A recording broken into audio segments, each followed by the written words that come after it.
Olá, aqui é o Troá e no episódio de hoje nós iremos descobrir como é a produção de uma bebida muito peculiar, o hidromel.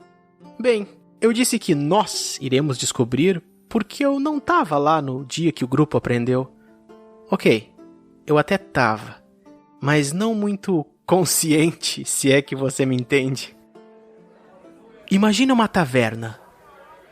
Agora, imagina uma bebida boa. Não, essa não, né?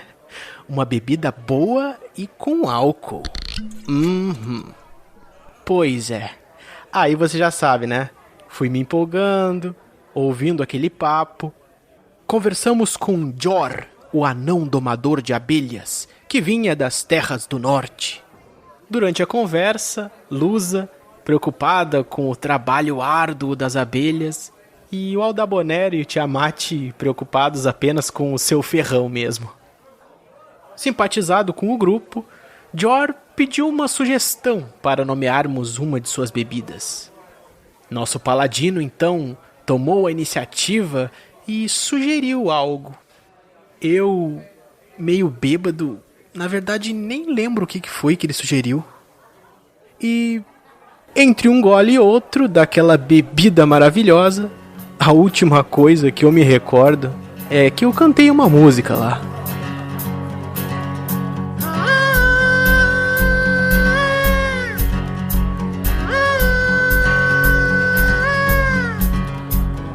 Acho que uma abelha me picou, olha só o que esse cara nos ensinou. Deixa eu cantar, dessa bebida eu provei. Eu quero essa outra, serve aí pra mim. A de pimenta eu quero beber. O que é isso? Tá queimando a minha língua até inchou.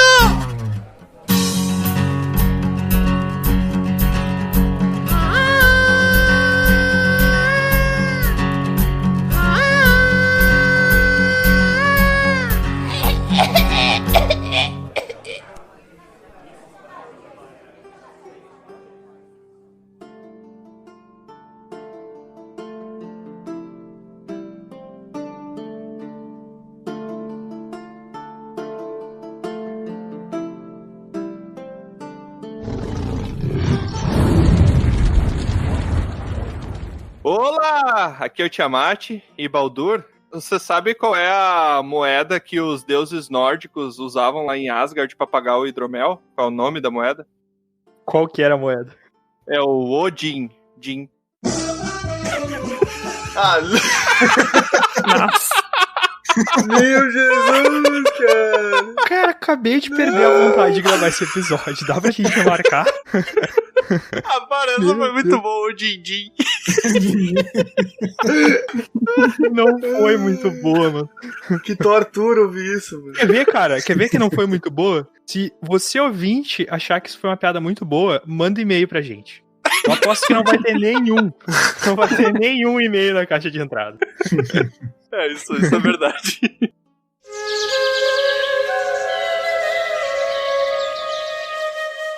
Oi, aqui é a Lusa e eu aposto uma garrafa de hidromel que todo mundo já quis, assim, servir num cálice hidromel e fingir que tava numa era medieval, assim, uma taverna. Então, se eu você quero quer até fazer hoje isso. Queria agora, inclusive, se pudesse. Num cálice eu não diria, assim, aquela guampinha viking, sabe? O chifre. É muito isso, mais isso. estileira, né, cara? Muito Aquela melhor. vampinha viking. Os bichos são grossos, né? É, mas isso daí mesmo. O Baldur tá andando demais com o Bron, cara. Cara, tudo que um viking mata e rouba é dele, velho. É verdade. Tá perdendo a delicadeza. Olá, aqui é o Baldur e hidromel não é mel feito por abelhas mergulhadoras. O miserável é um gênio! Nossa senhora! Como tu sabe? Tu já fez?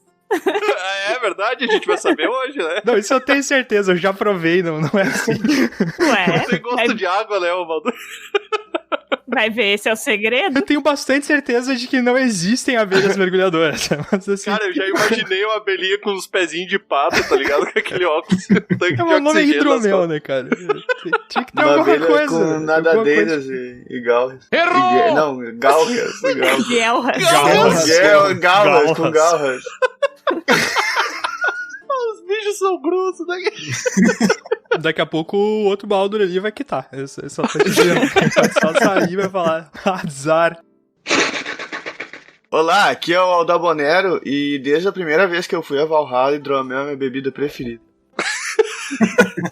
Quando é que tu foi a Valhalla, o Bonero não contou pra gente isso? Tu vai e volta com frequência, né? Aos 13 anos, né? Foi uma viagem muito louca. Foi uma vez que eu acordei mijado no hospital. Tomou muito hidromel. A gente já contou essa história, se vocês não sabem do que a gente tá falando, escuta o episódio 2 aí, o Dragão Careca 2, que o Aldabonero conta essa história pra gente. Não escuta, por favor. Too late. Até eu fui escutar depois de novo. Melhor episódio.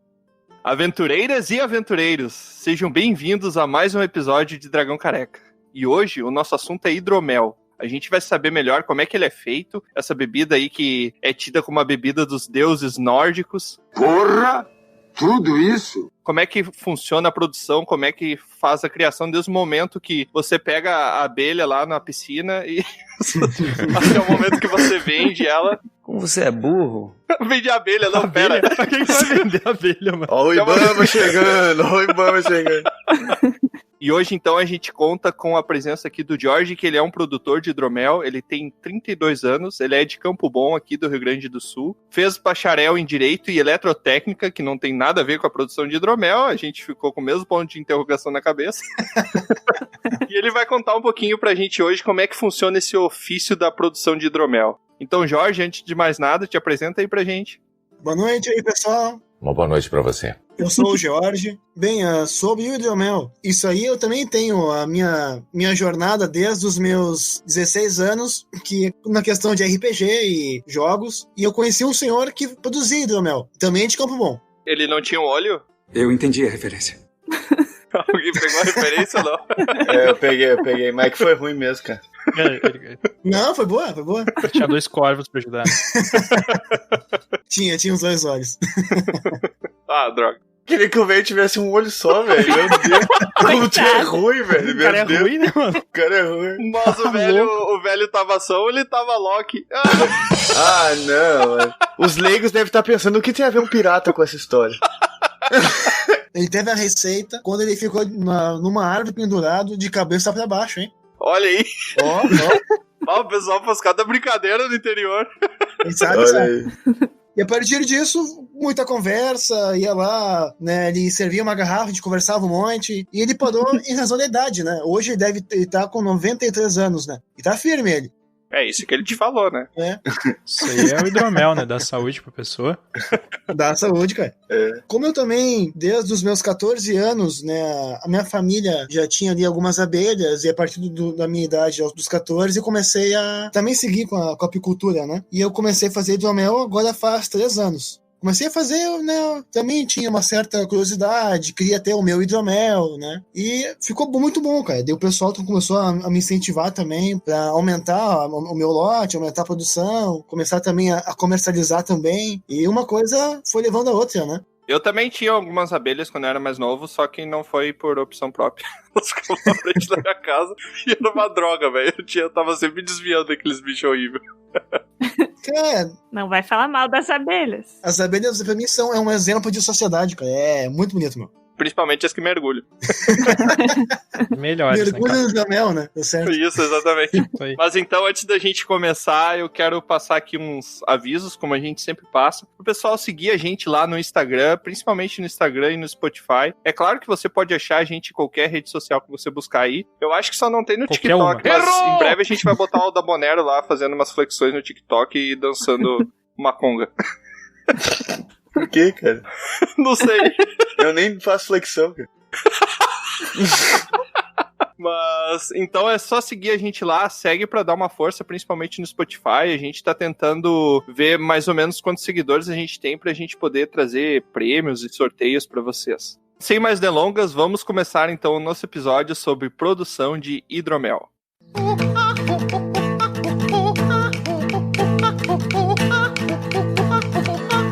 Então, Jorge, na nossa primeira pergunta, eu quero que tu explique pra gente aí o que é o hidromel e quais são os componentes utilizados nele. O hidromel, ele é um fermentado da água, mel e levedura. É tipo um pão. Olha, o fermento todos são a mesma família. O fermento é um fungo, é uma levedura. O do pão, o do vinho, da cerveja. Sim. E a questão de insumos pode ter mais coisa. Pode ter tudo que tu imagina. Pode ter vinho, pode ter uva, pode ter maçã, pode ter qualquer fruta, pode ter café. Tu pode misturar junto com mais tipos de méis, um blend de méis. Tu pode fazer ele com malte, né? Pode fazer o hidromel caramelizado. Existe ali mais ou menos 30 estilos, tá? E daí muda conforme a proporção. 1/3 de mel, metade de mel. E isso se torna um universo, né? Sim, até a gente ia te perguntar, tu falou a quantidade de mel, isso afeta então daí o sabor? Quais são os tipos, talvez, de sabor? Afeta tudo, porque assim, ó, o mel ele é composto por 4 tipos de açúcares existentes no mel, tá? A frutose, sacarose, maltose e tem mais um. Onde, quando tem a ação da levedura, a levedura vai transformar esses açúcares em álcool e gás carbônico. E daí vem a questão da temperatura de fermentação e o tempo de fermentação. Chega um momento, depois de um ciclo de alguns dias, tá? A levedura, ela satura, né, a transformação de açúcares, ou seja, não há mais açúcar para ser transformado. Uhum. Então, ela entra em saturação, uma parte morre, outra parte fica em estado de dormência. Por isso que depois de pronto, o ideal é baixar do mosto a temperatura, fazer um sistema de clarificação, filtragem. E caso tu não faça, e tu vai envasar o hidromel em garrafas, e essa garrafa for exposta a alguma temperatura mais alta, ela volta a ter uma microfermentação e ela vai ficar um pouquinho mais seca, um pouquinho mais ácida, né, mais alcoólica. Isso são algumas nuances, né? Sim. Qual que é teu preferido? A base, né, pra mim sempre é o melhor, tá? Ou seja, o hidromel tradicional. Quando alguém pergunta, mas tu que conhece, qual que tu me indica? Começa pela base, o básico, né? Porque tudo é a partir dele, tudo deriva dele. Sim. Um que eu gosto muito, que eu já fiz alguns lotes, que é com pimenta. Tá pegando fogo, bicho! Quando é com pimenta, se chama capsicum mel. E fica um toque muito bom na língua, porque ela fica o sabor da pimenta. Não é ardência, é o sabor. Sim. E a pimenta em si, ela transmite, para quem está degustando ali o hidromel, né, na língua, aquela sensação chamada umami, que é a suculência. É quando preenche a boca e te dá uma satisfação. Não me parece muito saboroso de pimenta, mas Cara, é que eu sou um fresco. o equilíbrio, né? É até uma questão de mecânica pra tu sentir o sabor melhor também usando algumas características da pimenta, eu acho. Né? É um tipo de estratégia, pode ser também além do gosto. Pode. Interessante. Aí vai conforme a receita do hidromeleiro. Porque no hidromel pode-se dizer que tem duas etapas de fermentação. Fermentação primária e secundária. Se botar na primária, os aromas vão volatizar e vai ficar mais suave o sabor da pimenta. Pode ficar um pouco mais da ardência, tá? Pela quantidade. Sim. Eu já acho interessante colocar na segunda fermentação, deixa ali alguns dias e tira. Porque tu vai extrair algumas notas e não vai ter essa volatilização, essa perda de aroma. Porque eu acho bacana da pimenta e das especiarias deixar as notas no aroma do hidromel. Tá, mas o hidromel tradicional que tu fala, o componente principal dele seria o mel mesmo, o mel de abelha. Só o mel, Entendi. Então tem mel na mistura. Eu achei que não ia ter nada a ver com mel. Não, sempre. Essa questão de percentual, as pessoas podem jogar, podem criar novas receitas. Mas a base, o padrão, é 1/3, 1/5 e metade de mel. Sim. E aí quando você coloca 1/3, 1/5, você pode colocar outras coisas, no caso. Pode. Entendi. Bacana, bem legal. Por isso que eu vejo que tem mais opções de combinações do que outras bebidas. Sim. Até vai comparar com a ceva, com vinho, com outras, né? Uhum. O vinho tem bastante também, né? Mas eu acredito que o hidromel deva ter bem mais, assim. Tem bem mais. A cerveja também tem bastante. Sim. É que da mesma forma que tem isso aí, tá? Só uma marca de levedura que eu posso utilizar no hidromel, existe 308 variações de levedura. Começa a multiplicar isso. Uma marca. E tem que eu conheço 4 marcas que fazem isso, fora as que eu não conheço, né? Então tem muita coisa. Tu começa por tudo isso numa multiplicação, nossa, vou fazer o hidromel cada uma, pro resto da minha vida cada vez um diferente. Coitado do sommelier de hidromel, né? Vai passar a vida inteira bêbado. Pois então, né, cara? Bom, né? Bom também, né?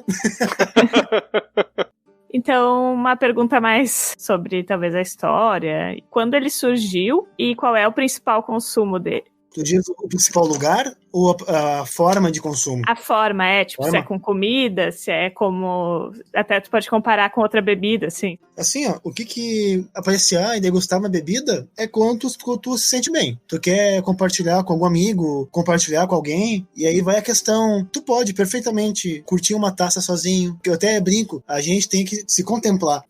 Tem dias que eu tomo uma final de tarde, uma taça, porque, o dia foi tão puxado que não, hoje merece. Sim. Se o dia teve sol, tem que beber uma pra comemorar. Se aí choveu, tem que beber uma pra não ficar triste. Exatamente. O cão foi quem botou pra nós beber. Mas o hidromel, assim, ele é tipo vinho que combina com algumas comidas, dependendo. Sim. As combinações ali vem a questão da questão sensorial do hidromel.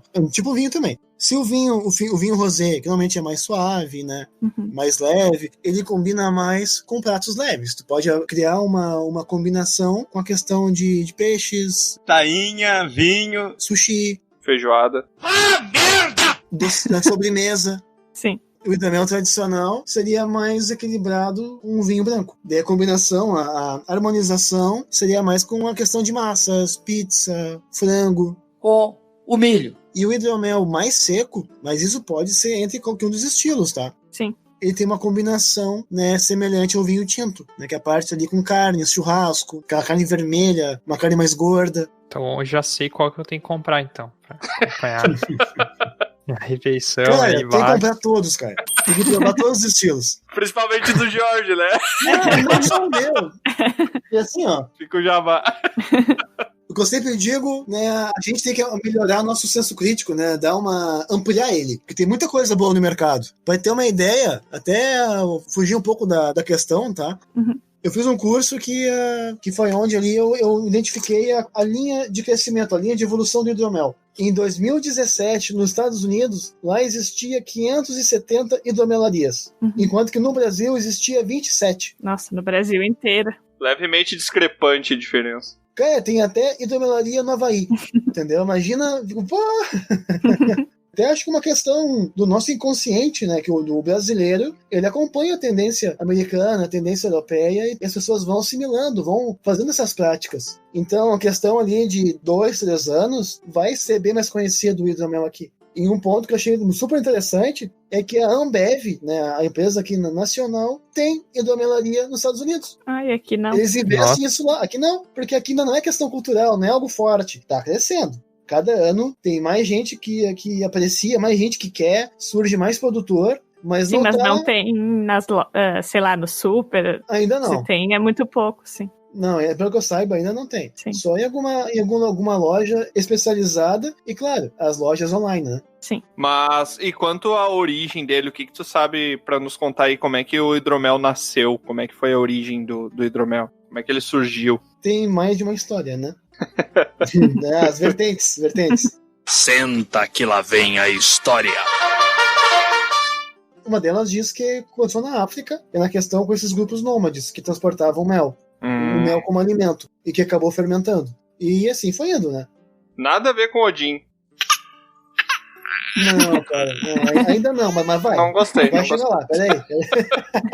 Outra linha é na China, que lá naquelas ânforas de barro verificaram que tinha presença de álcool, mel e arroz. E a teoria seria que aqueles povoados, né, mascavam o arroz, cuspia na ânfora, que tinha água e mel, e assim isso ia gerar uma fermentação saudável. No, God, please, no! Para as pessoas. Porque a pessoa que era o ponto de Não origem. parece, né? Parece muito saudável. Não parece. Tomar guspe com mel dos outros. Pensa naquela coisa do vinho, dos caras pisando na uva pra fazer o suco, sabe? Então é mais ou menos isso daí. Unha feita. Pensa que eu acho que cuspir no lugar ainda é menos ruim do que botar o pé na bebida. É que não tem como tu ter um cuspe com frieira, né? Cara, mas pensa assim, ó. Tu vai cuspir na tua bebida. É teu. Cara, isso é tão errado. Só que isso aí verdade, faz verdade. 9.000 anos, cara. Pensa nisso, tá? Que nojo! O hidromel tem 9.000 anos. O vinho tem 7.000 anos. E a cerveja tem 3.000 anos. Então, imagina lá o ponto de início. Essa ignição, entende? Tá, mas a história é bonita do Odin, cadê? Então, assim, ó, tem registros no Egito, na Grécia também. O Dionísio começou sendo o deus do hidromel. Festa, hidromel, ambrosia. Só que não tinha como ter muito mel, porque a extração de mel dos enxames era naquela questão uma coleta predatória. Para coletar mel, tu quase matava o enxame. E a abelha ferrou, é muito mais fácil tu colher uva. Menos perigoso. A uva não revida, né? Muito bom. Mas tijolo não revida. Não. E depois disso, né, se espalhou ali a Roma. Roma, eles criaram 2 tipos de hidromel, 2 estilos. Um com maçã e um outro com vinho. O com maçã é Caesar e com uva ou vinho chamado de Piment. São ótimos estilos também. É bem diferente, muda muito a proposta. E vem a questão dos celtas, que começou também o termo lua de mel. Na lua de mel, que seria 28 dias, que é um ciclo lunar, é onde, né, o casal ia tomar hidromel durante 28 dias. E isso ia garantir que eles teriam filhos. Imagina? Só hidromel e o casal sozinho lá curtindo. É provável. Isso garante que não vai ter filho, né? O cara vai entrar no coma alcoólico. Mas em 28 dias, alguma coisa sai dali. É sério que saiu. 28 dias, muito álcool. 28 dias procriando e bebendo. Como é que faz pra se inscrever nesse programa? Tem que casar? Tem que voltar no tempo e casar. Ah, não. O preço é muito caro. Já faz uma encomenda de uma remessa de hidromel, tá? Fica a dica. Não sei se meu chefe vai gostar, não, de eu ficar 28 dias bebendo depois do casamento. Convida ele, cara. Daí já não, deu, né? Não, Tá não. feito Aí já, não. aí, ó. Resolvi aí. Resolvi teu lado.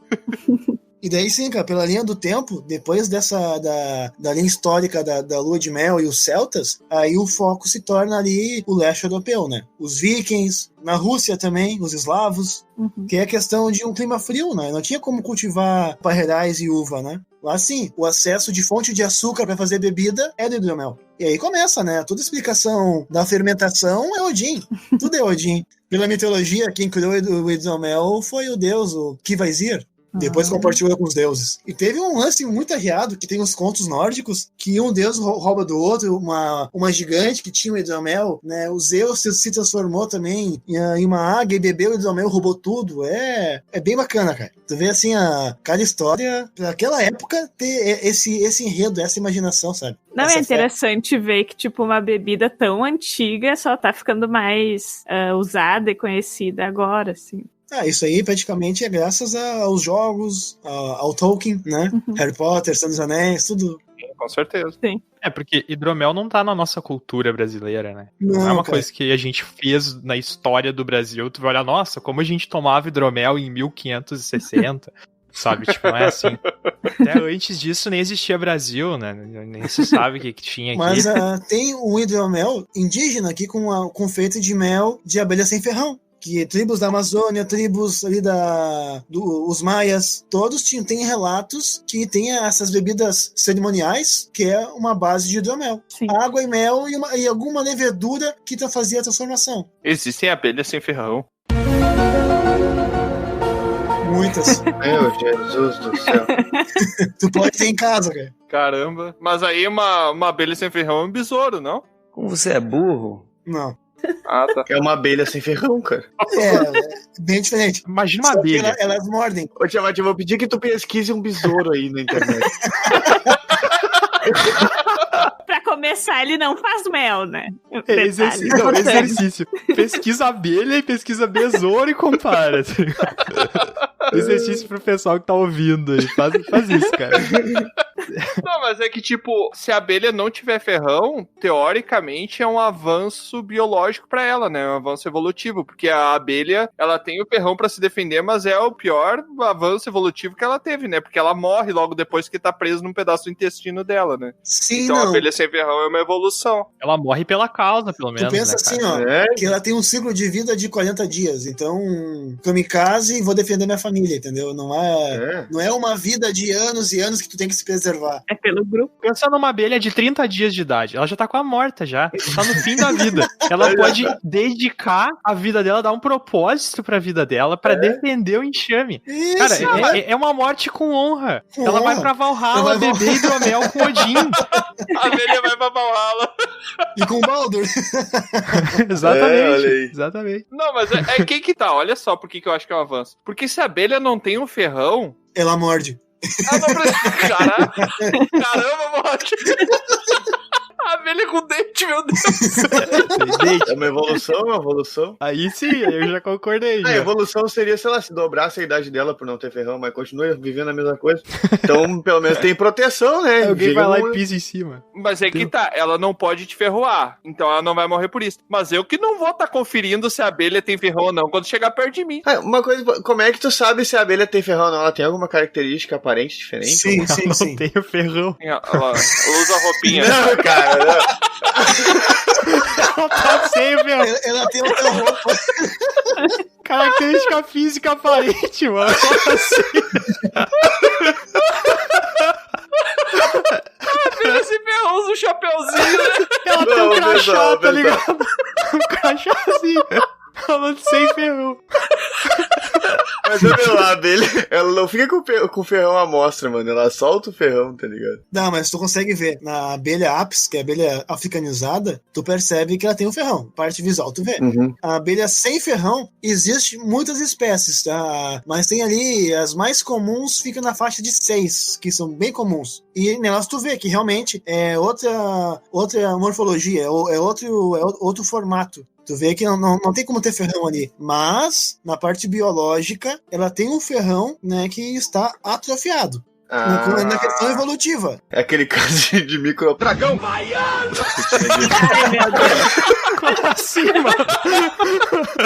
Como assim, velho?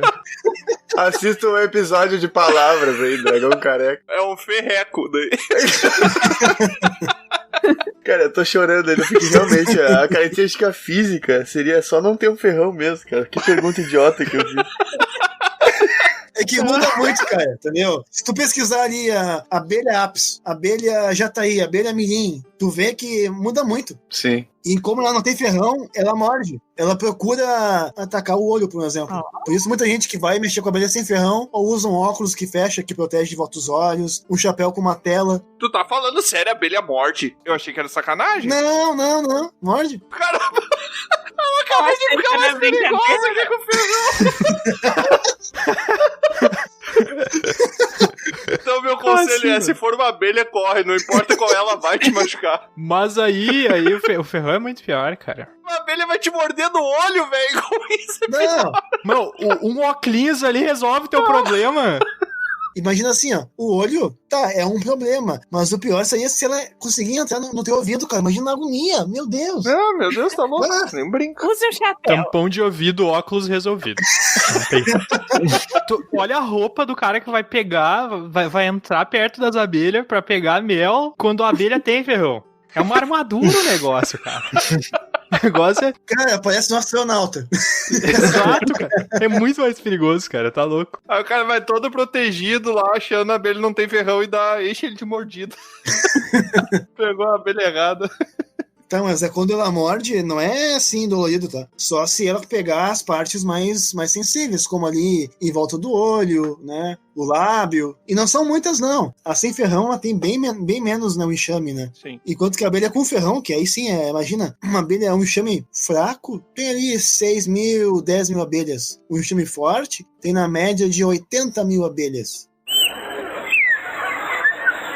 Meu Deus. Ué, cru. Isso, abelha sem ferrão, aí varia. 1.000 abelhas, 2.000 abelhas. Pode ter um pouco mais, entende? Mas é bem menor esse contingente. E as guardas também são poucas. Vai ser o quê? 100 guardas. Não é muita abelha guarda, não. E a abelha sem ferrão, o mel dela é melhor do que a com ferrão? Tem alguma diferença? Como é que funciona? Cara, é delicado dizer o que é melhor e o que não é. Ambos são muito bons. A diferença gritante o rendimento, tá? A abelha com ferrão produz por melgueira. Uma melgueira produz na faixa ali de 16 quilos. E conforme o manejo do apicultor, tu consegue colocar 4 ou até 5 melgueiras. Então, por caixa, tu consegue tirar brincando ali 50 quilos. Caramba. Enquanto que a sem ferrão, se é um enxame muito forte, vai te render 1 quilo. Ah, não meio quilo. Manda vir as com ferrão. Em compensação, provavelmente o valor do mel é muito mais caro, né? Sim, sim. Dizem que é mais medicinal da sem ferrão. Mas o que acontece de diferença gritante é a umidade, tá? O mel da abelha sem ferrão, ele tem mais umidade e tem que ser guardado na geladeira. Senão ele vai fermentar. Ah, agora eu entendi! E o da com ferrão, daí tu pode guardar em temperatura ambiente. Pode. É verdade que mel nunca estraga? Nunca estraga. Até os Vedas, né, aquela cultura indiana, eles guardavam documentos, né, em ânforas de mel. Papiros, né, com escritos dentro em ânforas de mel. E passou anos e anos e anos, tava lá. Como é que eles faziam depois? Eles pegavam o escravo e mandavam chupar o papel? Não, só tira o mel e limpa. Te dava excesso de mel no papel. É mais legal se chupar o papel. Passa a língua e tudo e apaga o papel. Apaga o escrito. A dica pra viver mais é passar mel no corpo. Tá? Pode. Ficar mais, manter mais jovem. Passa mel no corpo e sai na rua pra você ver. Puxou as abelhas aí, ó. Isso aí, olha aí, ó. Só dica boa nesse programa. Vai hoje. viver Hoje tá- muito mais. hoje Vai tá viver bom. cerca de 30 segundos mais. É terapêutico. Sim. Deve ser uma sensação ótima, né? É uma acupuntura natural, né? Como assim? Depois rola na grama dele. E que tipo de material é necessário para produzir o hidromel? Não os ingredientes, mas que tipo de aparato, que tipo de outras coisas é necessário para produzir o hidromel? Assim, ó, com certeza, com aquilo que tu tem em casa, tu pode fazer. Normalmente, todo mundo que já fez hidromel começou ali com um galão de água, fez alguma adaptação. Né, um exemplo, tá? Tu tem que ter um local para ser o teu fermentador.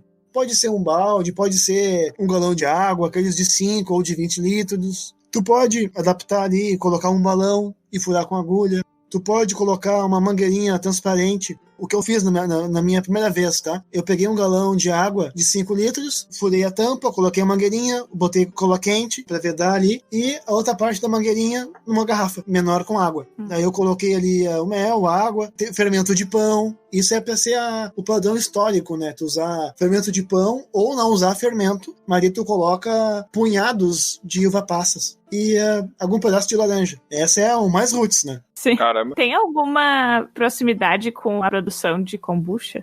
Olha, é um fermentado, mas não chega a ser alcoólico, né? Dizem que tem muito pouco, né? A kombucha é o hidromel for kids, então? É isso?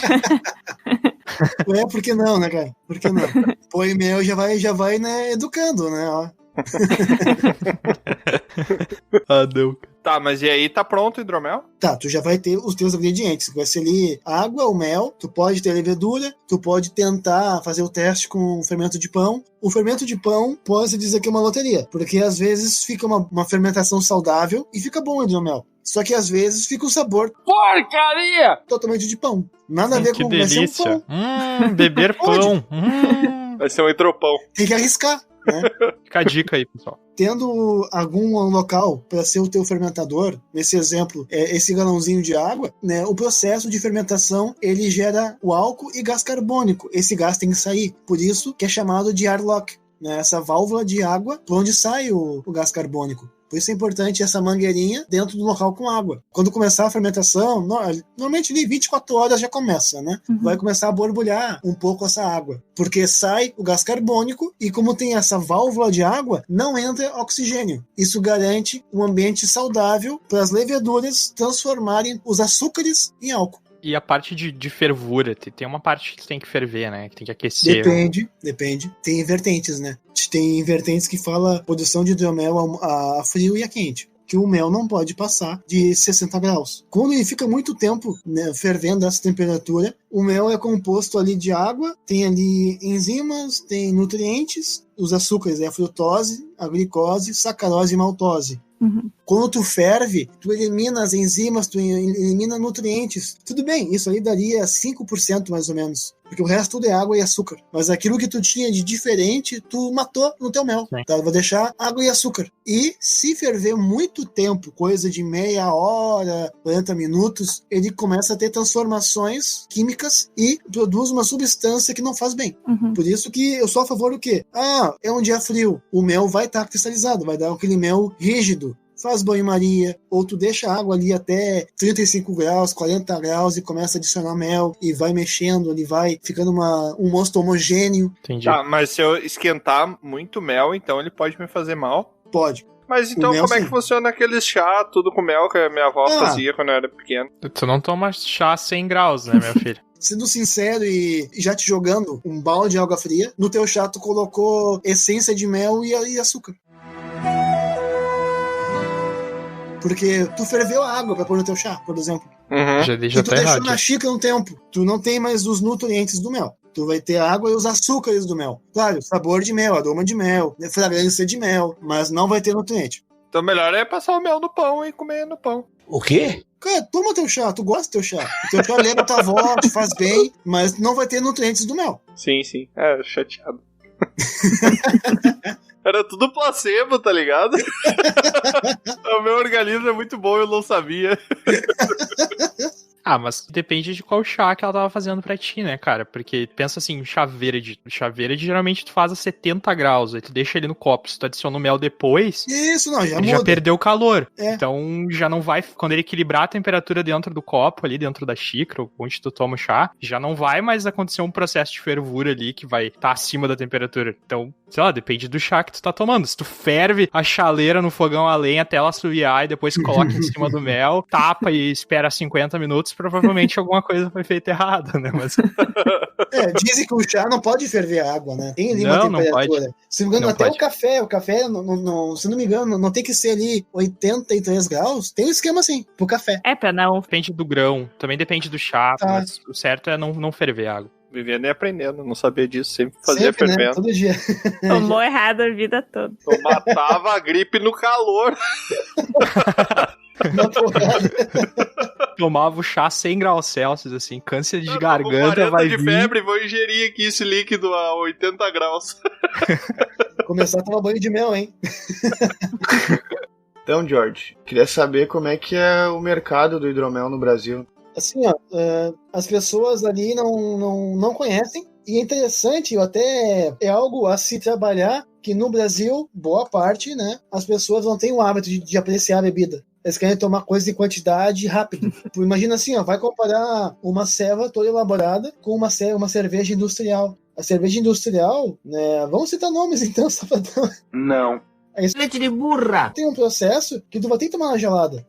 Se não for muito gelada, vai te dar dor de cabeça. Se tiver meio quente, não vai sentir muito sabor. Enquanto que uma cerveja... Tem conservante, né? Não é só água, malte, lúpulo. É a cerveja padrão, a maior parte da cerveja padrão que era vendida no Brasil e que ainda tem outro grão ali junto pra fazer um malte, precisa de conservante pra manter ela dentro da lata por tanto tempo, ou dentro da garrafa por tanto tempo. É um produto altamente não natural, né? É isso que as pessoas não estão acostumadas, né? O pessoal quer comprar ali uma quantidade de bebida e gastar ali R$4. E quando vão ver o hidromel, a média de preço de hidromel é de R$40 a R$80. Ficam, o quê? Tudo isso? Não, vou pegar o meu latão. Ok?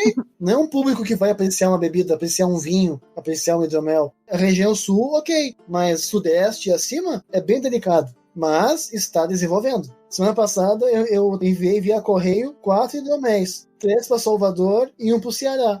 Mas tem gente aí que... Um uísque ruim de 120 pila, hein? Eu não vou citar o nome do uísque, mas ele é muito ruim. Se tu tá ouvindo isso, tu sabe que o uísque é, quando eu tô falando. Tu sabe qual é o uísque que custa R$120 e é ruim. Tu conhece ele, tu toma ele por opção. Dava pra comprar 3 garrafas de hidromel, olha aí. Foi a mão na consciência. É que também tem isso, as pessoas dão muita bola pra marca, né? E também os hidroméis, por serem um mercado mais artesanal, às vezes não tem, assim, uma marca super estabelecida. Tá se formando, eu vejo ali a referência de tudo é São Paulo, né? Sim. E também uma baita referência, posso dizer que é o pioneiro do hidromel no país, que ele é do Paraná. É o chamado ali, o Luiz Felipe de Moraes. Publicou o primeiro livro sobre hidromel. O cara tem um blog que ele fala muito bem. Eu até já fiz o curso dele também. São Paulo, que eu vejo como referência, a Old Pony, né, o Alexandre. E o que eu defendo sempre é na questão, realmente, o senso crítico, porque tem muita coisa boa surgindo. Tem o hidromel em Novo Hamburgo, tem o hidromel em Porto Alegre, só que tá tudo muito, muito devagar, a questão de divulgação, de propagação. Sim. Uma coisa que eu acho que ajuda, pelo menos, é que tá em alta essa coisa de coisas artesanais e tal. Tipo, tem uma... Voltou, né? Esse uma cuidado, onda. né? Essa valorização voltou. Consumir coisas feitas mais localmente e feitas de forma artesanal mesmo. Isso é muito bom. Sim. Visto a quantidade de cerveja boa que a gente tem aí na Redondeza, produzido por gente menor, assim, eu acho muito bom. Alguns anos atrás começou essa onda da cerveja artesanal, né? Que eu acho que até explodiu, assim. Explodiu, mas aí eu vejo aquela comparação com os Estados Unidos, né? Teve esse boom lá em 2000, mais ou menos, e depois aqui em 2010 esse boom, mais ou menos. Uhum. Então sempre tem essa questão ali de 7 anos nessa média, por isso eu tenho essa previsão que o hidromel vai ter um bom crescimento. E esse detalhe, assim, de pequenos produtores, geralmente, as coisas que são produzidas em pequena escala, elas tendem a ficar melhores do que o que é produzido em escala industrial, né? Mais atenção, né? É uma preocupação muito maior com a qualidade ali. Geralmente, o que é produzido em quantidade industrial, a preocupação com a qualidade é em larga escala. Então, se 1, 2, 3, 10 passarem despercebidos, dificilmente aquilo vai repercutir de alguma forma, a não ser depois que chegou no consumidor, né? Mas se tu tem uma pessoa que tá tendo uma atenção maior porque é um lote pequeno, a tendência é ficar mais gostoso, né? Ficar melhor. Sim, e tu também consegue, se tu quiser, tu consegue saber exatamente da onde saiu aquele mel, da onde saiu o fermento, tu consegue acompanhar tudo isso numa grande escala, é impossível, né? Isso é um ponto importante, comentar também sobre o mel, tá? Uhum. O mel, até, quem tá ouvindo aí, depois vai aprender agora um macete. O mel, tem muita gente que vende mel, que o mel tem alguma mistura, o mel adulterado, né? Vai morrer. Tu pode testar o mel de 2 formas, que eu conheço. Tu pode pegar um palito de fósforo e passar esse palito no mel. E depois tu pega um papel e tira o excesso do palito e risca ele. O que acontece? O mel vai ter umidade, mas pouca umidade. Então, quando tu passa o papel, tu retira essa umidade, ele vai acender. Se tiver açúcar, que tem muita umidade, o mel misturado, na hipótese, essa umidade vai passar pro palito e não vai riscar. Daí, um outro teste, claro, se pegar um dia frio no inverno, tem chance de não riscar por causa do frio, da umidade do ambiente. Sim. E um outro teste é tu pegar uma colher de chá de mel e tu coloca um pouco desse mel num prato, no meio do prato, e tu coloca a água dentro do prato ao redor do mel. E tu faz movimentos leves e circulares. A água vai passando, vai cobrindo e vai passando o mel. Esse mel vai se espalhar um pouco, vai ter uma leve mistura desse mel com a água. Ele vai se abrir, ficar bem redondinho, e tu vai ver que vai formar um desenho no mel de hexágonos. Eu brinco que é memória genética do mel. É a mesma lembrança do favo. Que legal. Que massa, não sabia disso. Bem interessante essa informação e bem importante também. Uhum. Pra quem tá falando de abelha sem ferrão agora há pouco, a gente tá evoluindo. Nossa. Tava discutindo que a abelha tinha dente ou não. Aqui também tem conhecimento útil. Mais ou menos. Tá, mas eu queria só te fazer uma pergunta dentro desse contexto. Se eu, por exemplo, já que tu falou de pequenos produtores, né, de hidromel e entre outras especiarias, se eu quisesse produzir em casa agora, eu conseguiria com o que eu tenho em casa ou precisaria comprar alguma coisa específica de equipamento? Tu tem mel? Não, é tranquilo. Ah, mas mel eu posso comprar, mas eu digo... Tem mel puro? Tem mel e fermento de pão, hein? Mel, fermento de pão, água. E umas garrafas. Uma mangueirinha. Não, mas tu precisa ter alguns componentes a mais ali também, né? Não, é importante assim, então, o cuidado, né? Tudo que tu vai usar, essa bombona, o garrafão, a panela que tu vai misturar, tudo que tu for usar, é importante tu sanitizar, né? Ou seja, passar álcool 70, por exemplo. Sim. Esse é o mais né, usual. Tu pode usar como sanitizante, claro, mas daí é questão de itens que é difícil tu vai ter em casa, que é um ácido paraséptico que se usa em cervejaria. Isso dificilmente. Mas álcool 70 todo mundo tem agora. Sim, mas o melhor é o líquido, tá? Não o gel, tá? Sim. O líquido do borrifa, tu passa numa flanela e tu sanitiza tudo, é importante. Pra evitar, chamam de leveduras selvagens, né, no ambiente, que tu vai inocular água e mel, ou algum outro agente contaminante que possa estragar a tua bebida. Resumindo, não dá pra fazer. Não, tu tendo álcool, tu tendo ali essa bombona, por exemplo, tu pode. Sim, não tem nenhum ingrediente super desconhecido. Não. Só a questão de usar um fermento de pão que tem aquele percentual. 50% de chance que vai dar certo e 50% que vai ficar Um monte de bosta. o sabor de pão. Enquanto que os insumos, Pão líquido. tu Suco busca de pão. corrigir, tu busca criar um padrão da tua receita, tu busca criar uma qualidade. Essa que é a diferença, assim, mais... E também é um processo que exige muito aprendizado, né? Tu vai levar bastante tempo até tu, digamos, performar melhor, alguma coisa assim, tu conseguir melhorar no processo de produção, né? Porque tu vai ir aprendendo com o próprio processo, né?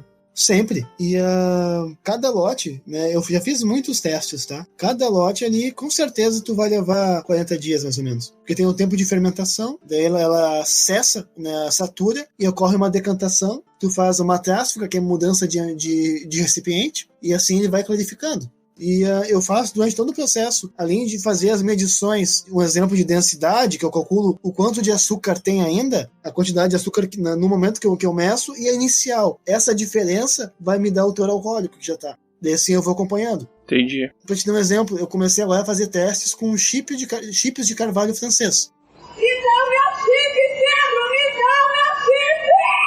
Eu comprei os chips, né, que são ali, posso falar grosseiramente, que são lascas de carvalho, e tô testando eu botei testes, tá? Testes com vodka e testes com hidromel, pra ver o que fica, qual é a nota mais forte do hidromel, qual é a nota mais presente na vodka, pra daí, final do ano, e em cima disso eu criar uma receita. Parece promissor, eu quero uma provinha isso aí.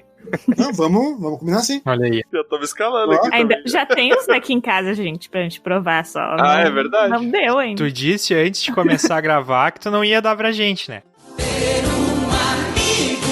Eu lembro tu dizendo, Mas que ela apostou, né? Ela vai perder a aposta. Não, Vai perder, a gente vai ter que entregar ainda. Não. tem o meu e tem os outros que são 3 pra gente provar. Ah, bom, já estamos com tem o presentinho. teu e mais os outros que a gente divide. Não, o meu é o do- meu.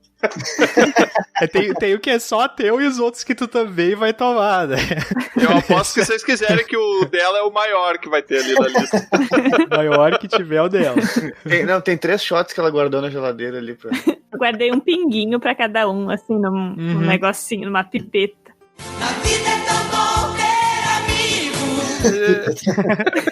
Por que eu não me surpreendo, né? Eu já não ia ter guardado nada, né? Então eu acho que também não dá pra julgar a Lusa por causa disso. É.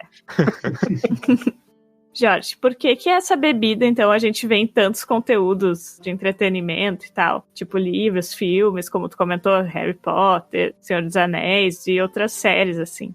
Porque eu vejo que o hidromel sempre foi uma bebida mística, porque sempre foi uma bebida mais escassa, mais exclusiva, sempre foi um acesso menor. E até toda a questão de mitologia, o panteão nórdico tinha hidromel, o panteão grego também tinha hidromel. Então tudo que envolve esse glamour, envolve hidromel. E a questão de buscando nos filmes, criando toda essa fantasia, né, esses detalhes pra gente poder imaginar junto, eles também utilizaram a magia do hidromel para somar com os seus filmes, as suas histórias. E tudo isso trouxe essa força nesses últimos anos para o hidromel. E a questão cultural, né? Que é muito forte no leste da Europa.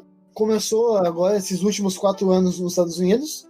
Aqui no Brasil está tendo forma também. E um ponto bem interessante, que da mesma forma que na Alemanha tem a lei de pureza da ceva, tem na Finlândia uma lei de maturação por hidromel. Olha só. Lá tem a questão de tem que maturar o hidromel aqui 1 ano ou 2 anos, tem que ter esse percentual de ingredientes, né? Lá tem a lei de pureza do hidromel. Sim. Nossa. Então é uma tendência que isso vai ser ampliado. As pessoas vão sentir essa experiência com o hidromel, essa combinação de aromas. O pessoal vai se encantar. Vai ver que nos próximos anos vai ser uma coisa bem, bem forte. Já olhou pra alguém e pensou, o que passa na cabeça dela? Não, e tem uma outra coisa que, por exemplo, o próprio cinema, né, essa questão da mitologia nórdica, ele foi muito influente no cinema nos últimos anos, com os filmes da Marvel, né, então isso daí acaba uma coisa trazendo a outra também, daqui a pouco o menininho, a menininha lá que assistiu, a criança que assistiu no cinema, daqui a pouco ela vai querer ter mais informações sobre, o Thor, de onde é que ele vem, como é que é a história dele e tal, aí vai jogar no Google, vai ver sobre a mitologia mitologia real, né? Não sobre o personagem. E vai acabar conhecendo essas outras coisas, né? O que invalidou totalmente o argumento que eu falei agora é porque é uma criança. Então ela não pode beber hidromel. Pois né?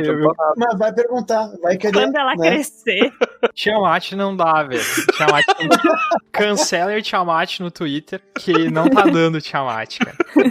Então o Tiamat desde criança queria tomar hidromel, então, hein? Eita! Pô, não todo pode. um argumento bom e no final eu não percebi. Né? Ô, Baldur, o Bjorn não tomava quando era criança? O Bjorn com 9 anos já tomava. Mas outras épocas, outros tempos, ele também trabalhava já desde aquela época. Ele também O Bjorn já matava a gente naquela época. já matava a gente, já com 12 anos já tava tirando o dente dos loucos a soco já. O que é um hidromel, né? Essa criança, quando ela crescer e for jogar RPG com os amiguinhos, esse fantasiado seu personagem, ela vai... Não é assim que a gente joga RPG, tá? Só pra Vai tomar tirar as hidromel. fantasias dos chegar na personagens pra taverna, jogar. né? Quero abrir uma garrafa do Baldur. Isso. Olha aí. Olha aí, tu escolheu o nome perfeito também, né? Meus parabéns pelo nome do... Particularmente, eu gosto muito desse nome, cara. Que nome bonito. Tamo junto. Conta aí a origem do nome. Assim, ó, Baldur, ele é um deus solar. É um deus do amor, é um deus querido. Deus da bravura também. E ele é o regente do mês de julho. E eu sou de julho também. Agora todas as peças se encaixaram. E eu estudo também odinismo. Curto muito, eu sigo as virtudes nórdicas. E tendo como Baldur o meu patrono, o Baldur a bravura, o amor, a energia, e eu busco passar no hidromel também. Busco transmitir energia, sabores, uma experiência gustativa que vai marcar, vai ser sempre algo bem gostoso. Então essa somatória fez eu escolher o Baldur. Que eu tenho esse seja, vínculo. resumindo, se a pessoa é bonita, nasceu em julho, pessoa dotada de bravura e de coragem, ela tem o direito de adotar essa alcunha que é Baldur. Ele tá Entendeu flertando contigo, viu, Jorge? É isso aí. Eu tava falando de mim, né, mas tudo bem. Ele também casualmente se aplica a ele, mas isso daí é uma casualidade do destino. Mas, Baldur, tu sabia que isso do mês de julho e tal? Porque o teu aniversário também é, ou não? Eu não fazia ideia, cara. Não É fazia a menor também, ideia. cara. Sim, Que dia? 26. 26, eu sou 25. Aham. Ou um dia depois, Tá tudo interligado aí, velho. Mas eu escolhi ao acaso, assim, o nome que eu peguei é porque eu achei, nossa, não, esse é o nome, esse é o melhor deus do panteão nórdico, esse vai ser o cara que vai me representar. Daí agora eu descubro que tem uma relação com Júlio ali, os astros se alinharam de uma maneira muito precisa. Era pra ser. Massa. Foi legal que o George trouxe uma alcunha toda filosófica do porquê que ele escolheu o nome e tal. Aí o Baldur, escolhi porque era legal, era o deus ali do panteão. E isso é surpreendente, porque é o segundo convidado do podcast que vem me trazendo informação sobre o Baldur e vem enriquecendo o meu conhecimento sobre esse nome. Então, eu acho que foi absurdamente certa a minha escolha. Foi uma escolha sensacional. Parabéns pra mim, parabéns pro Baldur Hidromel. Gratidão. E se limita a isso aí por hoje. Ele vai roubando as informações, daí daqui a muitos anos, quando ele for famoso, vão perguntar: por que tu escolheu esse nome e tal? Daí ele vai copiar. Eu sou uma pessoa honesta. Quando me perguntarem isso, quando eu for muito famoso, daqui a 300 anos, se inventarem alguma máquina de criogenia e eu for a primeira pessoa a testar e eu sobreviver, daí eu vou ser famoso por causa disso, vão me perguntar por que eu escrevi assim na parte de fora da máquina Baldur, e daí eu vou falar exatamente isso, cara. Mentira! Vou falar que eu conheci pessoas, conheci o Baldur Hidromel, que nessa época vai ser uma marca famosa de hidromel vendida pelo mundo todo. Vai acontecer tudo isso. Esperem pra ver. 300 anos. Essa é a minha estimativa. Daqui a 300 anos a gente 300 anos, é a minha estimativa. Pode estar Vamos errado, ser às vezes eu erro. descongelado pra tomar hidromel, isso aí. Às vezes eu erro. Daqui 300 anos vamos estar saindo da pandemia e vamos estar bebendo hidromel. Exatamente. Todo mundo vai estar indo pro bar beber hidromel, Baldur. Mas, gente, não vai ser congelado, vai ser no mel, todo mundo assim. Exato, muito mel. melhor, né? Boa. Uma máquina de melogenia. Pra gente terminar, faz o jabá aí do Baldur Hidromel, George, pra gente, por favor. Onde é que a gente pode te achar? Como é que Quem faz quer pra encomendar? Exatamente. Bem, podem me encontrar no Instagram, Baldur Hidromel. Lá tem meu contato também, tanto nas partes das mensagens, quanto o meu link pro WhatsApp, que é o que eu converso, que eu explico também. Eu também tenho um anúncio no Mercado Livre também, pode contar por ali. E a questão de se permitir ter essa experiência, conhecer o hidromel. e eu também sou acessível para conversar a respeito. Se alguém tiver alguma dúvida, alguma curiosidade... Os contatos vão estar tudo aí no nosso Instagram também. Tá tudo na descrição do post também, você pode encontrar lá.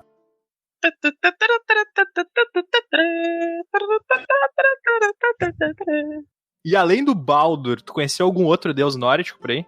Eu cultuo Odin, né? Eu faço as minhas oferendas de mel, hidromel e maçã, e as minhas meditações, né? Cada 7 anos sacrifica um animal. Também faz isso. Faz a águia de Odin lá. Ah, sim. Águia Viking é só pra ocasiões especiais. Eu tenho os 2 corvos aqui em casa comigo, né? Os meus conselheiros, tá certo, sim. Eu vou mandar o Ibama aí, vamos ver só se isso aí vai ficar bom. Todo mundo precisa disso. Tá louco, meu, tá louco. Ai, cara.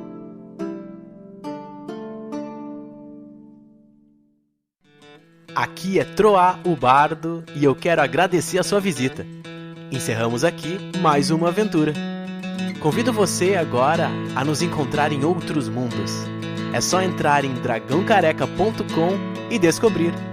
No YouTube, Spotify e Instagram, busque por Dragão Careca. Até a próxima!